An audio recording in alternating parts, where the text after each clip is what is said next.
Want to be sure you are getting the most out of your retirement? For all the years of your retirement? That's the primary goal of More Living with Jim Brogan and our Dollars and Cents segment, where we provide you with an important financial tip that will help positively impact the quality of your life in retirement. And now, here's Jim with this week's Dollars and Cents tip. Do you want to retire early? I think a lot of us do. You know, a recent survey from Corebridge Financial showed that 1 out of every 8 working Americans plan to stop working before they turn 61 years old. So by the time they're 60. And at the same time, most employees say they want to live until they are 100. So if you look at the easy math on that, there are a substantial number of Americans that plan to live in retirement for close to 40 years. For many of us, that's more than we actually spend working. That also presents some financial challenges. And longevity of life by itself produces challenges because most people, if you retire at 65, most people when they retire, you're probably going to live for 25 to 30 years, especially a married couple if you look at how long till the second spouse dies.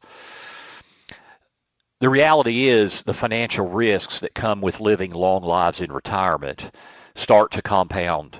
Things like inflationary risk.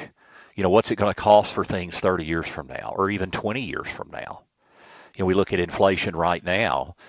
I call it the silent killer of retirement income because it sneaks up on you and before you know it, you're like, where's my income? And then, of course, market loss. We're subject to more big market downturns. The medical risks, healthcare catastrophe become much greater. So here's 4 quick tips for retiring early. Number 1, you need to control your spending. And you need to know your spending. That's actually even more important than controlling your spending. You've simply got to know what it takes for you to live. Now, there's an easy way to do that. Just look and see how much is actually hitting your bank account from work, because that certainly is not your salary. And then over the course of 12 months, is your bank account balance growing or getting smaller? Tip number 2, plan your Social Security election, because with people living longer and longer lives, it makes Social Security election even more important. Number 3, save 20% of your salary. If you're currently saving 10%, it may mean that when you get a raise, all that raise needs to go into savings. But if you really want to get ahead financially and save enough money to retire early, save 20% of your paycheck. And then finally, tax diversification.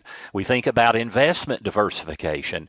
Tax diversification is having different pots of money that you can pull income from with different tax impact, whether it's an IRA, a Roth, or a non-IRA account.